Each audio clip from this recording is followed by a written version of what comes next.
Vincent, bonjour. Bonjour Frédéric. On était à l'instant avec Jonathan qui nous traçait un tableau macro qui dit c'est très chaud en ce moment, ça va peut-être se normaliser, il faut que les décideurs des politiques monétaires aient une communication bien contrôlée pour que justement il n'y ait pas ces mouvements de panique un peu erratiques. En attendant, concrètement, qu'est-ce qu'on fait ? Comment on adapte ces placements ? Alors que l'inflation soit là de façon durable ou conjoncturelle, je pense qu'il faut quand même adapter ces placements, puisque personne n'est capable de dire aujourd'hui, il y a un débat sur les causes de cette inflation. Donc moi, la première chose que j'ai envie de dire, tous ceux qui ont un livret A s'attendent peut-être à avoir une remontée des taux en février. Je les rassure, si ça se trouve, ça ne va pas augmenter. La rémunération qui est à 0,5% aujourd'hui. Pourquoi ? Parce qu'en fait, le gouvernement aujourd'hui privilégie la relance, la consommation, et donc n'est pas vraiment incité à augmenter le taux qui ne peut être remis en cause que 2 fois par an. Donc il ne suivra pas le livret à l'inflation de sitôt. Moi, je suis assez d'accord avec vous, les pouvoirs publics veulent alimenter la machine et pas l'épargne. Voilà, donc à mon avis, le livret A, c'est 0,5. S'il y a de l'inflation, on le rappelle, on va être sur des rendements négatifs. Complètement. Donc c'est vrai que ce n'est pas fiscalisé, c'est vrai que c'est sécure, on est content, mais ça ne rapporte rien. On perd en richesse tous les jours. Bon, alors si on laisse de côté les placements réglementés, le livret A et autres, on fait quoi ? L'immobilier ? Alors avant, j'ai envie de parler quand même du fonds en euros, parce qu'il faut avoir en tête ce que va rapporter un fonds en euros classique. En ce moment, vous avez un certain nombre de vos confrères qui disent 2021, il ne faut pas attendre grand-chose. C'est ça, on parle, j'ai entendu du 0,5% rendement moyen versé en 2021 sur les fonds en euros. 0,9, c'est aussi une piste, mais on ne sera pas au-dessus de 1. Donc en taux réel, on sera négatif, c'est une certitude. Donc là, les funérailles du fonds euro sont engagées. La tendance engagée depuis 15 ans se poursuit. Voilà, c'est complètement. inéluctable. Et là, c'est vraiment le moment, je pense, de définitivement prendre des décisions qui s'imposent. Bon, là, quand même, Vincent, parce que c'est pas que vous nous plombez le moral, mais vous nous dites les placements réglementés, c'est over. Le fonds en euros, il ne faut pas attendre grand-chose. Alors, il reste quelques fonds en euros, j'ai envie de dire, notamment un peu atypiques. Je pense à un fonds en euros qui est Sécurité Infra-Euro, qui investit sur les infrastructures, qui a fait 2% en 2020, qui devrait rester dans le même ordre de grandeur en termes de rendement. Là, c'est une solution éventuellement pour absorber l'inflation, et pour ceux qui veulent absolument avoir un peu de fonds en euros dans leurs allocations, et on peut aller actuellement, je crois que jusqu'à 40% d'un investissement sur ce fonds en euros. Ok, donc ponctuellement, on peut avoir la chance de trouver un véhicule qui tient certains fonds atypiques. D'accord. Alors, vous me parlez de l'immobilier. Oui, donc, parce que quand je discute avec les professionnels, il y a un engouement pour l'immobilier. Les particuliers ont envie d'aller sur l'immobilier. C'est vrai. Et alors, ça tombe à pic aujourd'hui parce qu'on dit que l'immobilier, c'est vraiment le véhicule qui permet de façon assez simple de se prémunir contre l'inflation. Mais j'ai envie de dire attention à 2 sujets. C'est que pourquoi l'inflation remonte dans l'immobilier ? Pourquoi les loyers profitent d'une certaine manière de l'inflation ? Parce qu'en fait, ils sont indexés. Les loyers sont généralement indexés sur l'inflation. Mais attention, il y a 2 cas de figure.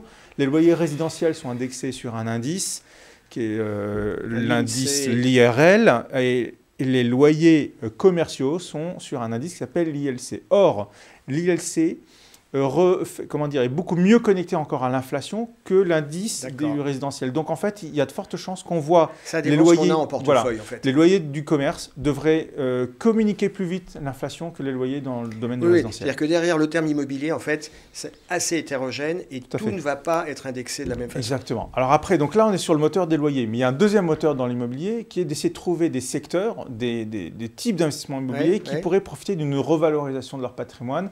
J'ai envie de dire qu'aujourd'hui, celui auquel on croit le plus en termes de revalorisation, c'est tout ce qui est lié à la logistique. On en a parlé assez souvent. Pourquoi la logistique ? Parce que, en France, il y a une demande très forte pour tout ce qui est immobilier de logistique, l'immobilier et la logistique du dernier kilomètre, etc. Et il y a un écart de loyer entre, par exemple, la France, l'Allemagne, la France et le Royaume-Uni qui est très important. Donc, il y a un effet de rattrapage à venir sur la France. Donc, on pourrait avoir là 2 moteurs pour lutter contre l'inflation. Les loyers qui, de toute façon, sont indexés sur l'inflation et un côté revalorisation de l'immobilier de logistique. Revalorisation, vous évoquez le secteur de la logistique. La logistique, est-ce que ce n'est pas un peu en creux, comme Janus Bifrance, l'opposé du commerce de détail ? Donc souvent, la logistique, on associe ça à e-commerce. Moi, j'ai envie de dire, au contraire, il y a une convergence aujourd'hui. Regardez ce qui se passe avec, on parle notamment dans les grandes villes européennes, des dark stores, tous ces modèles de livraison en moins de 10 minutes. Ils ont besoin de locaux qui auparavant étaient peut-être des petites épiceries de quartier qui sont transformées en dark store, en magasins entre guillemets noirs, parce qu'en fait, ils n'ont pas de clients, mais ils sont destinés à aller livrer des clients en moins de 10 minutes. Ben, ça, en fait, il y a une recherche très forte actuellement dans les grandes villes européennes, parce que ces modèles-là sont en train d'exploser. Et il y a des nouveaux modes de consommation qui sont inscrits et qui sont dépendants de ce qu'on a vécu pendant le Covid. Quand les taux sont bas, on dit « Ah là là, les bancaires souffrent parce que… » Est-ce que cette remontée de l'inflation, cette hypothèse de retour des taux hauts, va profiter aux bancaires? Oui, parce que c'est ce qu'on attend depuis un certain nombre d'années, c'est que les taux négatifs font du mal, font du tort au modèle bancaire. Là, avec des taux qui remonteraient grâce à l'inflation, on peut considérer que les modèles économiques des banques seraient de nouveau vertueux.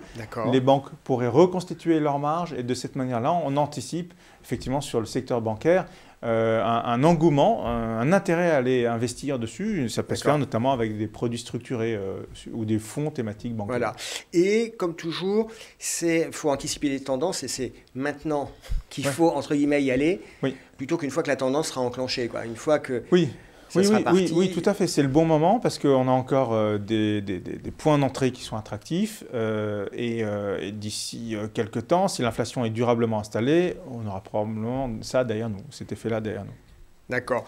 Un secteur dont on dit qu'il est structurellement, pas défensif, mais confortable, c'est le luxe. Oui, on a l'habitude de dire que le luxe, un peu comme ces univers, on parle aussi de pricing power, de capacité à imposer son prix. C'est quoi en fait? C'est que on a vu que dès la fin du premier confinement, les marchés chinois notamment ont très bien consommé le luxe. Il y a eu un engouement pour le luxe. On a même vu les actions dans le domaine du luxe qui ont fortement augmenté.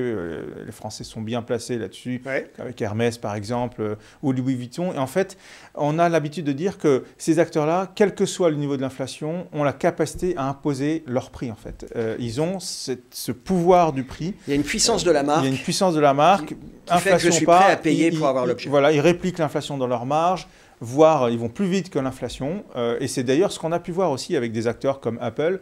Aujourd'hui, les gens qui définissent les prix chez Apple sont capables d'imposer un prix en déconnexion en fait. C'est ce que vous appelez le pricing power. Voilà. C'est pas uniquement le luxe. Apple, c'est pas du luxe.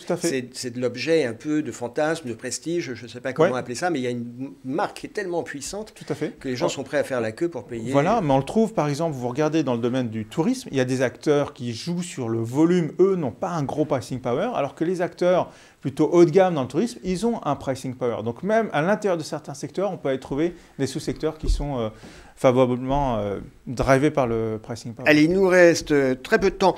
Les obligations indexées, c'est bien ça quand on anticipe Alors, on en trouvait il y a quelques années, puis quand on parle d'inflation avec des gens qui sont sur le marché depuis un certain temps, ils disent « Ah, ben, on va ressortir les obligations indexées sauf qu'on n'en voit pas beaucoup, les taux sont assez bas. » Alors, il y a une manière d'y arriver quand même simplement, c'est les trackers, les ETF sur les obligations indexées. Ça existe, comme d'ailleurs on va pouvoir parler des trackers sur l'or, mais une façon d'y aller simplement, c'est ça.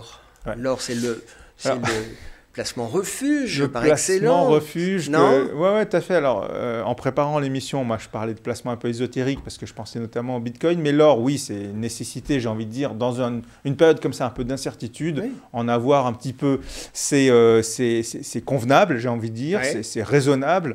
Maintenant, le problème de l'or, c'est l'accès à l'or. Et donc là, aujourd'hui, on a quand même l'accès, on a accès Il n'y a pas que l'or physique, quoi. Vous évoquez les ETF. Et là aussi, là, je dirais que le meilleur conseil, c'est d'y aller à travers des trackers, des ETF, d'acheter des trackers, des ETF qui sont indexés sur l'or. C'est simple, c'est pas très compliqué. Ça permet d'y aller maintenant, c'est le bon moment. Et puis si d'ici 6 mois, l'inflation finalement se stabilise, ça sera toujours... Et puis accessoirement, c'est une fiscalité plus simple. On va peut-être voir une petite iconographie qui résume, qui synthétise un peu les différentes choses qu'on a évoquées.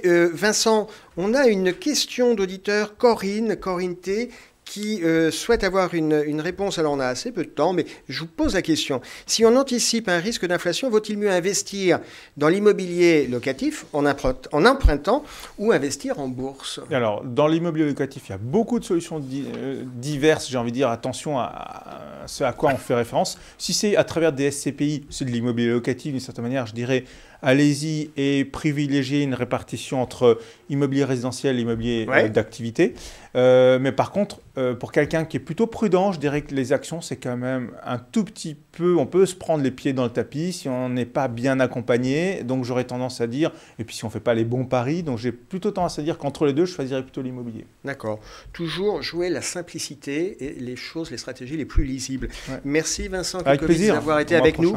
Merci, on se retrouve bientôt. Et puis on va avoir une petite virgule et on va retrouver Geoffrey Replin. C'est notre invité, c'est l'invité de Parlons Placement et on va parler de Primopère, les atouts du plan épargne retraite de Primonial.